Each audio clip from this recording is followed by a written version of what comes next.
په سلامونه علیکم علیکم د خبرونه کانارات د نویو راغلي افغانان لپاره په مالی برخه کې د فرصتونو همدارنګه کاناډایي بازار ته په کتو سره د اروپي ستونزو لپاره ځانګړې شوې ده. همدارنګه په دې خبرونه کې مو د هغو کورنیو لپاره هم معلومات راټول کړي چې غواړي د خپلو ماشومانو د راتلونکي لپاره پانګونه وکړي تر څو هغوی یې بیا په راتلونکي کې د خپلو لوړو زده کړو لپاره وکاروي. په دې خبرونه کې موږ تاسو داسې پروګرامونه در معرفي کړو چې تاسو له هغوی نه په ګټې اخیستنې سره کولی شي دغه پانګونه ترسره کړي یا هغه پروګرامونه هم تاسو سره مرسته کوي. همدارنګه موږ به د دې پروګرامونو په ګټو اړینوالي او همدارنګه چې څنګه کولی شي ورته نوملیکنه وکړي مکمل معلومات وړاندې کړو. زه په دې خبرونه کې تنها نه یم، له ما سره د مالي برخې کارپوه ښاغلی توریالی تنین هم میلمه دی. تنین صاحب، تاسو ته ښه راغلاست وایم. ښه راغلاست خپرونې ته. که په لومړیو کې راته ووایاست چې دلته د نویو راغلي افغانانو لپاره په مالی برخه کې کوم فرصتونه شتون لري؟ سلام علیکم. سلام خدمت شما وطندارای عزیز و سایر کسایی که ما را میبینن. نام من توریالی تنین است. در حوزه مالی اقتصادی بیشتر از 10 سال میشه فعال هستم. در عرصه بیزنس ماستری دارم و از دولت انتاریو هم در زمینه مالی لایسنس گرفتیم. بعد تازه واردین فرصت های بسیار خوب وجود داره. کانادا طبق معمول یک کشور فرصت ها است، ولی دانستن قواعد یا قوانین مالی بسیار مهم است در مجموع قوانین کشور کانادا. ولی بحث اگر روی مسائل مالی است، دانستن چالش ها و فرصت ها. وقتی ما متوجه نقطه شویم میتونیم که از بازار کار کانادا خوب استفاده کنیم، زمینه های تجارتی را متوجه شویم و با افزایش مهارت های کاری خود، تحصیلاتی که ما در کانادا داریم و نهادهای علمی که وجود داره، با استفاده از نهادها و پلتفرم ها میتونیم که شرایط اقتصادی را ایجاد کنیم که هم خود ما و هم خانواده ما به طرف پیشرفت روانه شوند. و قسمی که همگی باور دارن صحت مالی برابر مهم است با صحت فیزیکی. به این خاطر کشور کانادا، خصوصا بزرگشهر تورنتو در آنتاریو و شهرهای بسیار بزرگ کانادا در مجموع فرصت‌های داره که با شناسایی دقیق از وضعیت، با افزایش مهارت‌ها و استفاده از تجاربی که ما داریم در حوزه‌های مختلف میتونیم که خصوصا نیوکمرها میتونن که ویژگی‌های اقتصادی که دارن به کار ببرن و استفاده کنن از وضعیت موجود. ډیره زیاته مننه. دغه ترڅنګ که دا هم راته ووایاست هغه افغانان چې نوي راغلي دي ښایي د ژبې له ستونزو سره هم مخامخ وي، نو د هغوی لپاره د کاناډا بازار کې کومې ستونزې کیدلی سي؟ درسته مشکلات سته، ولی د هر څه لارې سته، خصوصا د اقتصادي. دلته دولت او د خصوصي نهادونه ډېره ښه امکانات لري. ما با توجه به ای که متوجه ظرفیت ها باید باشیم، مشکل در مجموع میتونه مشکل زبان باشه که اکثر تازه واردین با مشکل زبان متوجه هستند. احتمالاً ساحات مشخصی که ضرورت به تجربه و ضرورت به دانش خاص ای بازار کار داره متوجه از او میتونن شوند. میتونن مشکل ساز باشه در مجموع تجربه کاری در اوایل، ولی ما بیشتر نگاه میکنم به قابلیت هایی که تازه واردین داره. من در این نقطه مثبت میبینم. فرصت ها موجود است، تنها اگر ما بتانیم یک مقدار برنامه ریزی بکنیم برای آموختن زبان انگلیسی، شروع کردن کار از یک جایی که ما را درآمد برای ما ایجاد بکنه و در واقع افزایش یا انکشاف مهارت ها از در واقع ما تا جایی که بتونیم جاهای در تمرکز خود داشته باشیم که از نظر اقتصادی و از نظر اینکم یا درآمد برای ما کمک کنه بر خانواده، و یک مقدار ریسرچ در مورد بازار کار که کدام مهارت ها، تحصیلات و تجاربی که ما داریم میتونه مؤثر واقع شود و داشتن یک پلان منظم بسیار مهم است.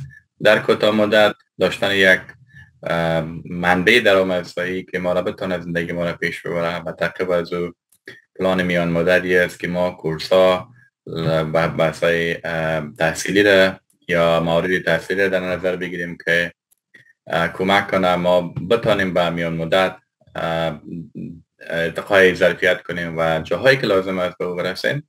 ولی در دراز مدت بدون شک همه مهاجرین، کسایی که از وطندارای ما و شما هستن، میان راه خود پیدا میکنن.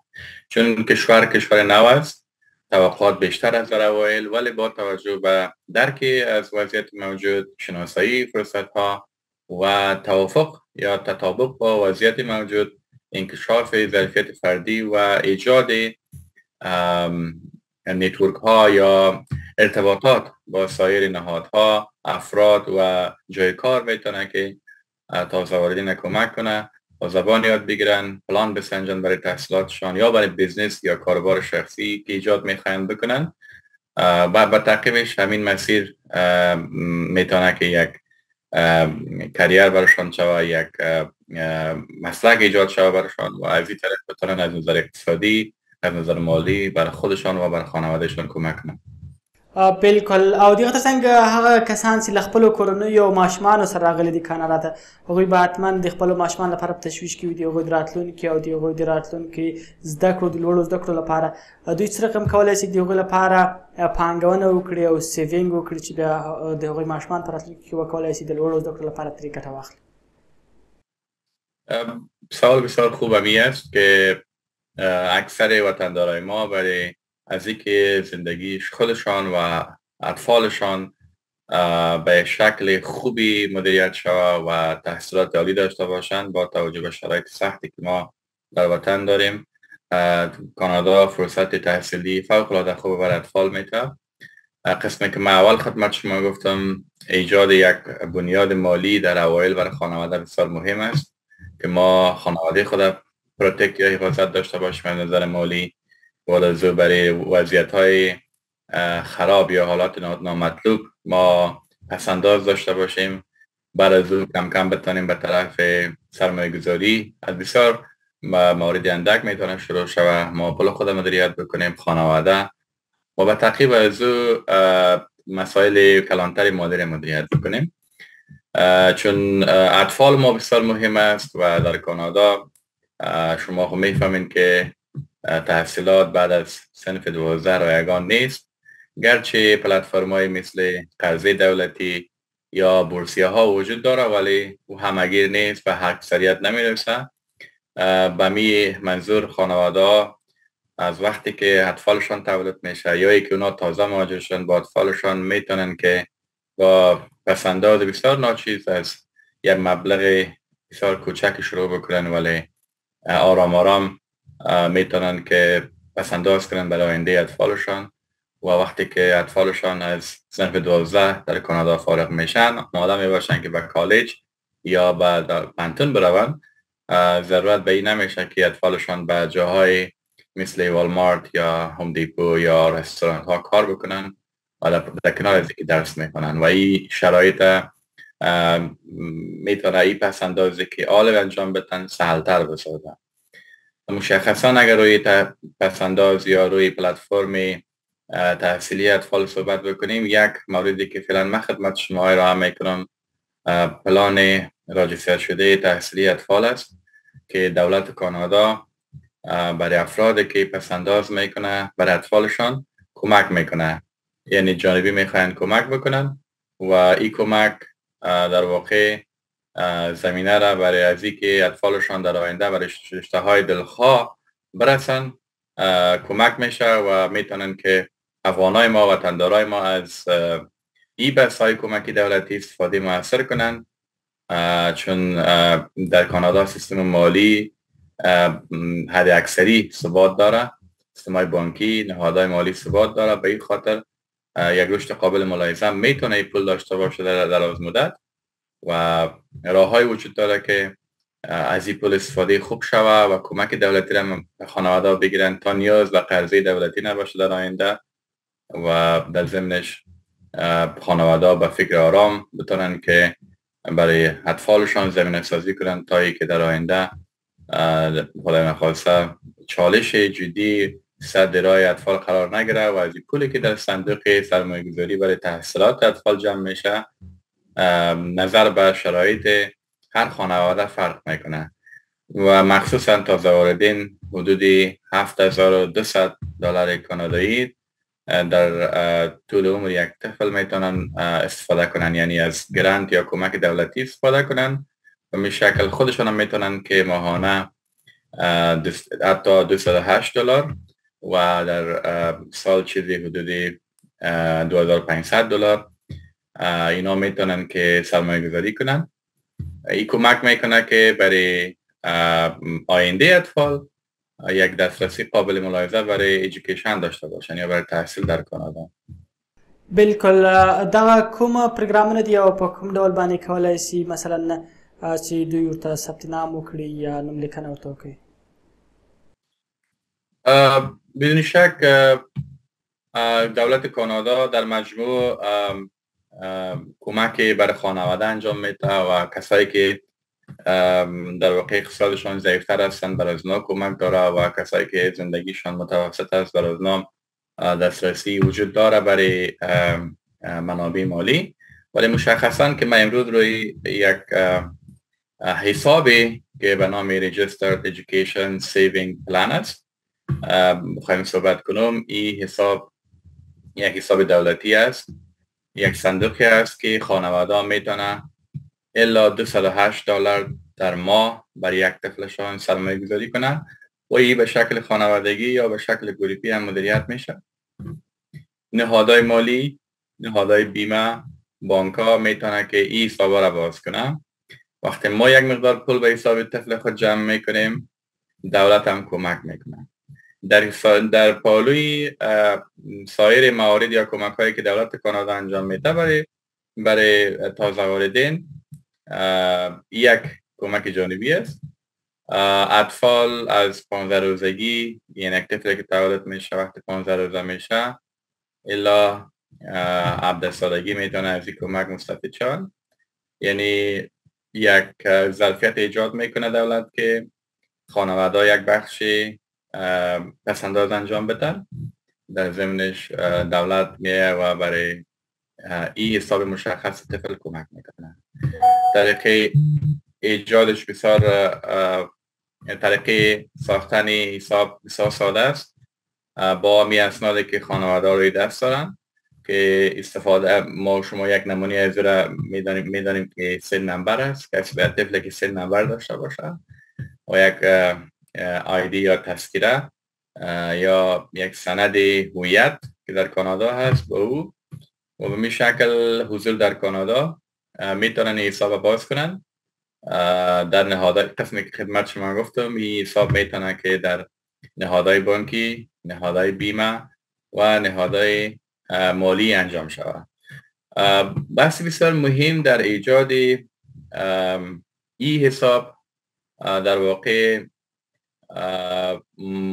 داشتن معلومات هست که خانواده میتونن که با مشاورین مالی خودشان یا با کسایی که در ارتباط هستن بحث‌های مالی را میدونن مشوره بکنن تا ای که پول سرمایه گذاری شده در جاهای قرار بگیره که در طول 17 سال 18 سال رشد قابل ملاحظه داشته باشه و یک پول هنگفته را برای آینده اطفال تنظیم کنه. مطالعات مالی اقتصادی که ما انجام دادیم این ظرفیت در بازار کانادا وجود داره. سرمایه گذاری در سهام مختلف یا در شرکت های مختلف یا در جاهایی که رشد قابل ملاحظه را برای پول والدین میدم، او میتونه که پول بیشتری برای حساب اطفال در آینده جمع کنه. یعنی 3 مزیت من خدمت شما میخوایم اینجا بیان کنم. اول پسنداز پولی که خانواده یا پدر و مادر برای اطفال خود میکنن. دوم یک پول قابل ملاحظه چیزی حدود 20% که دولت کمک میکنه برای طفل.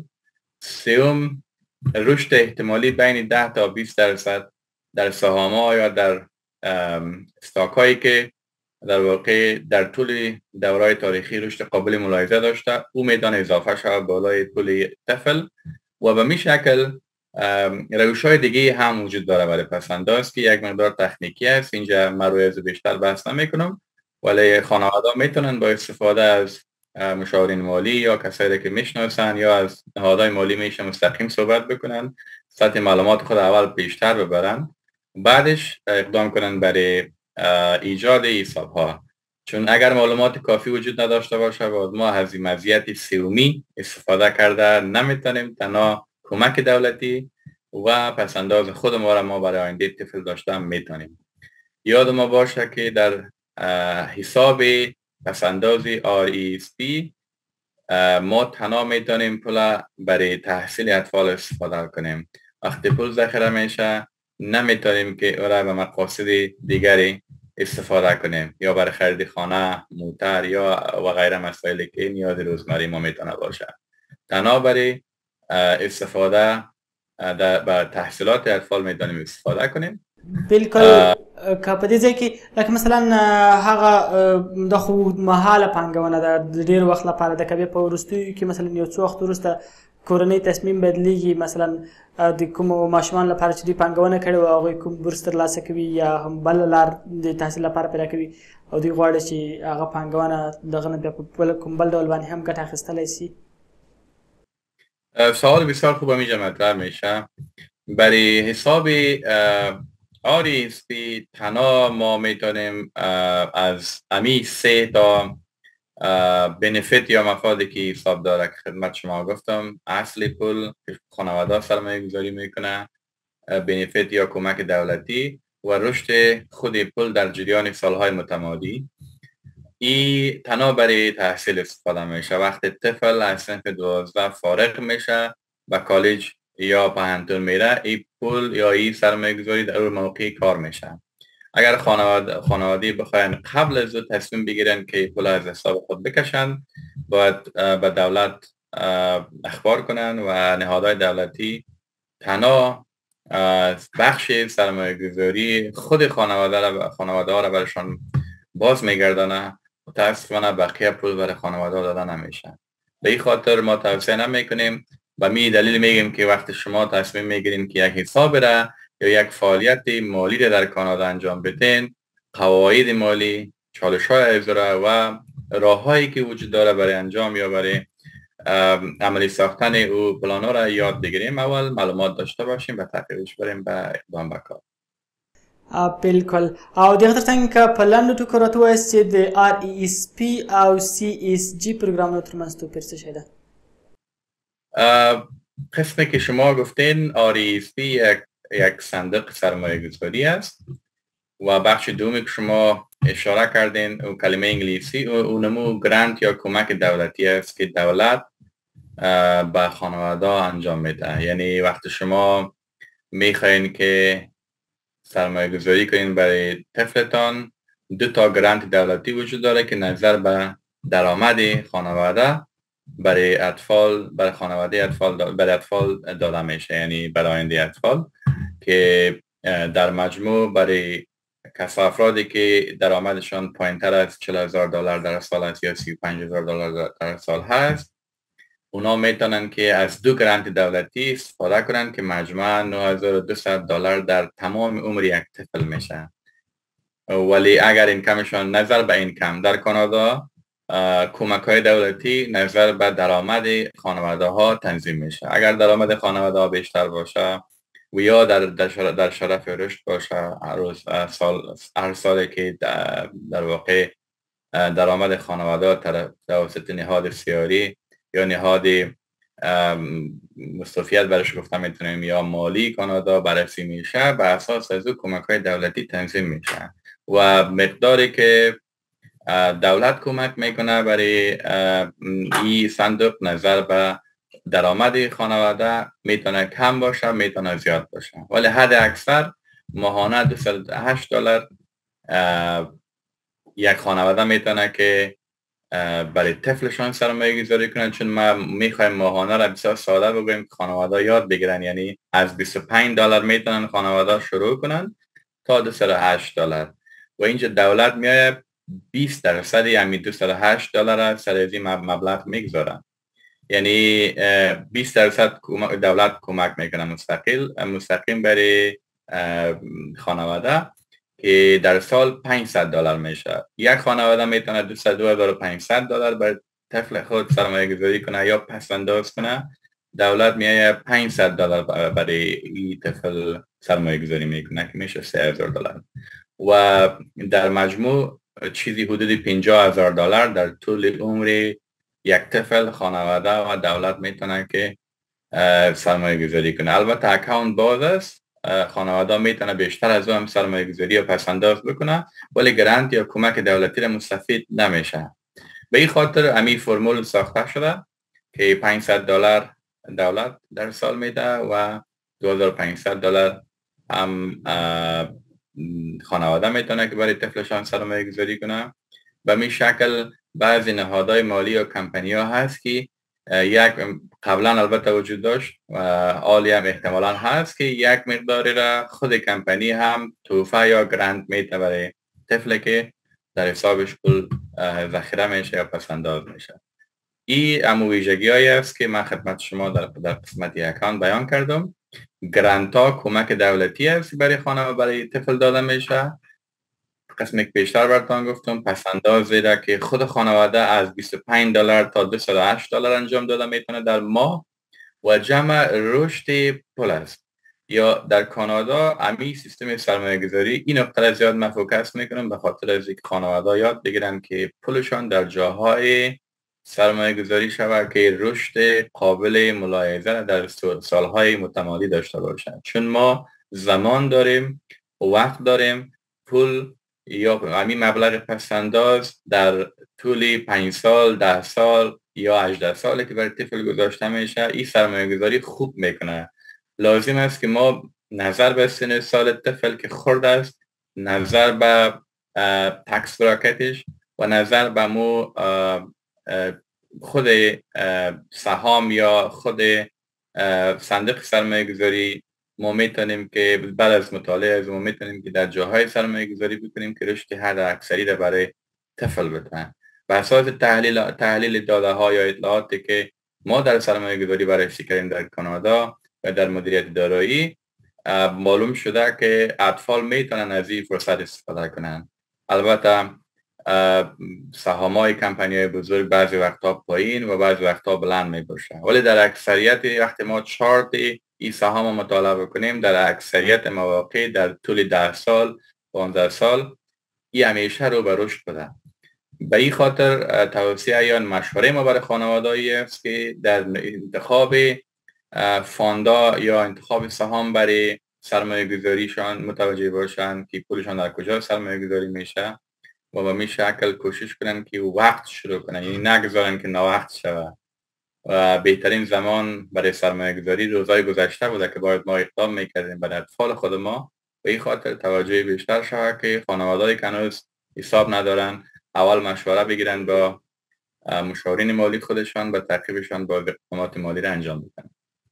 بالکل که پرستو کې دا مو است یو ځل بیا چې څومره اړین ده او نوي راغلي افغانان باید څومره پاملرنه ورته وکړي.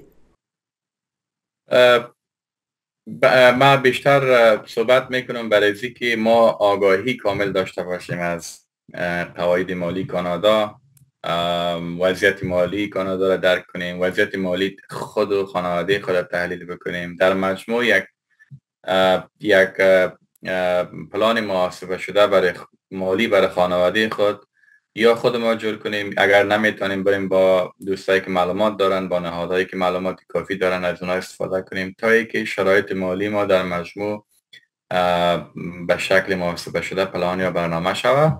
اگر بیایم به طرف اطفال تازه واردین، من خودم هم تازه وارد گفتمشم، یعنی سالهای کمی شده اینجا آمدیم، با توجه به دانش و تجربه که حاصل کردیم از بازار مالی کانادا به این نتیجه رسیدیم که هر قدر زود تصمیم میگیریم برای پسنداز، برای اینکه برای آینده خود ما، خانواده ما، اطفال ما کار کنیم، اما قدر خوب است داشتن پلان مالی و یا داشتن معلومات کافی درباره مسائل مالی در کانادا. چالش هایی که در عرصه مسائل مالی وجود داره و فرصت هایی که وجود داره بسیار با اهمیت است.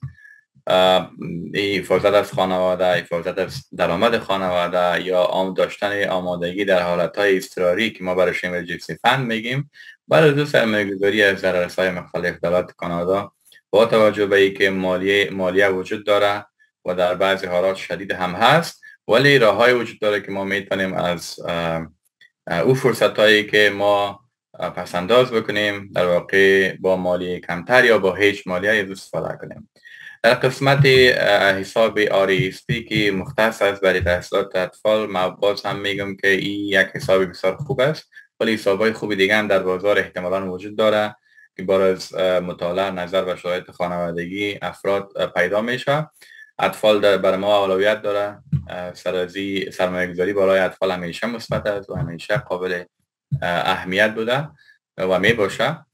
به این دلیل زود شروع کنیم سرمایه گذاری، در کوشش کنیم که معلومات کافی داشته باشیم که در کجا باید سرمایه گذاری بکنیم، چون همی کمک دولتی برای تازه واردین احتمالاً همی $9,200 میتونن مستفید شوند. $7,200 یک گرند در طول همین سالهایی که طفل 17 سال یا 18 سال که طفل ذخیره میکنه یا پسنداز میکنه والدینش، به می شکل وقتی که پول در آخر روز برای تحصیل کشیده میشه با تکس بسیار کم یا بدون مالیه و خانواده داده میشه. این یک مزیت دیگه است. به می شکل سهمی که ما داریم، سهمی که دولت میده و سهمی که در واقع از رشد خود پول به دست یک 3 منفعت عمده است که خانواده میتونن از استفاده بکنن. و توصیه ما برای تازه واردینی است که حالا خب ما در کشور کانادا آمدیم، مهاجر شدیم، اولین کاری که ما باید بکنیم این است که معلومات خود را زیاد بکنیم در همه عرصه ها، خصوصا در عرصه مالی، و به تعقیب از او کوشش کنیم که راههایی را پیدا کنیم که هم برای خود هم برای اطفال خود پسنداز کنیم و این پسنداز خوب استفاده کنیم تا اینکه در حالتی که مشکل به وجود میاد و موانعی صد راه ما قرار میگیره، خصوصا برای تحصیلات اطفال، او وقت ما دست باز داشته باشیم. چون اکثر اطفال میخواهند که در وقتی جوان میشن در امریکا یا جای دیگه تحصیل کنند. او وقت پول یک بارگی در اختیار قرار دادن نمیشه، یعنی سخت است که در اختیار خانواده باشه که برای یک طفل یا 2 طفل 3 طفل یک جایی قرار بدن و این میبره اطفال برای گرفتن قرضه و پس دادن قرضه، دوباره پس دادن قرضه هم سال طول میکشه. به این خاطر یک دغدغه است، یک چالش است که ما مدار متوجه باشیم، کوشش نکنیم که هم خود ما هم اطفال ما درگیر قروضی بسیار زیاد باشن و نتونن که به تحصیلاتی که خودشان میخواین انجام بدن و میخواین آینده خوب داشته باشن باز زیر فشار روحی یا زیر مشکلات مالی قرار بگیرن، نتونن به اهداف رسیدگی کنن. ډیره زیاته مننه چې تر دې دمه زموږ سره واست که په وروستیو کې د نویو راغلي افغانانو لپاره کوم پیغام لري نو مهرباني وکړئ په لنډو ټکو کې ووایاست. بسیار تشکر از رسانه شما و از دوستایی که ما را میبینن، نظریات ما را میشنون. در قدم اول علاقمند هستیم که از دوستان یا از کسایی که ما را میبینن فیدبک یا بازخورد داشته باشیم، کدام مواردی اونا پیشنهاد میکنن که سرش بیشتر تمرکز شود و تشکری میکنم از شما که زمینه سازی کردین.